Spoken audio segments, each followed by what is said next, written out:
Water damage claims are down 50%, and if your restoration business is feeling that pain, it is probably because you're securing work like it's 2015 still. There's a way to solve this, but we first have to look at probably the biggest threat to this industry in order to do so. That is private equity. They are moving in on restoration the same way they did plumbing and HVAC and roofing, and they're going to run the exact same playbook. We've seen it happen, yet we are still falling for the exact same tricks.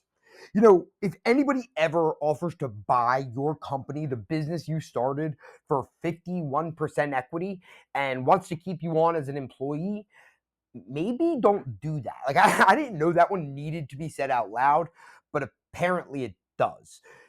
That's just how they do it. They're going to muscle you out of your own business. What we can take from them and what they do very well is secure new work. And the problem that the current state of the industry has is we're stuck in a pre-COVID mindset where adjuster relationships and referrals, insurance agents even were plausible lead sources. And these guys, they don't have that notion. They actually understand something very important about restoration. Your brand does not matter.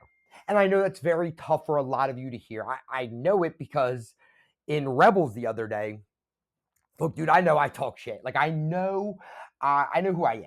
But when somebody says something that just doesn't make sense, I can't help myself.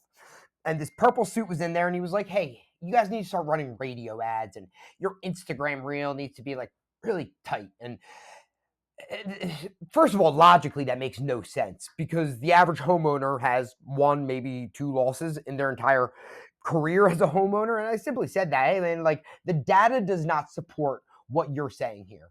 Lost it. And it turns out, like, brand matters to him because ego matters to him. And mommy and daddy bought the restoration company that he was successful in.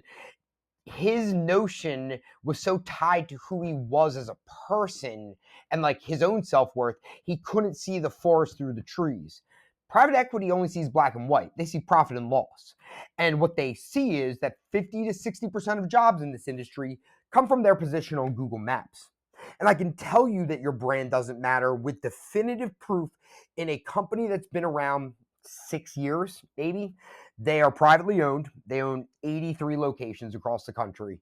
They recently turned down an offer from one of the largest restoration businesses in the entire country, the largest, for $600 million per an inside source. Said no to it.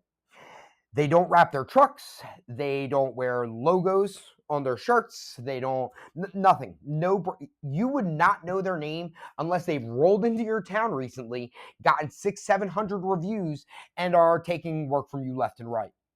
24-Hour Flood Pros is going to sell for $1 billion one day because they realize that when somebody searches water restoration and they go on their phone and they're not thinking about the radio ad, okay? They're selecting one of the top 3 companies in that list that they see, who's got the best reviews, who has the best photos, just like general decision-making process of a homeowner in that situation. That is what they are doing. That makes sense. So they're focusing on getting in as many reviews before they even drop a fan, by the way. They're not real reviews. Like, so still taking jobs from you.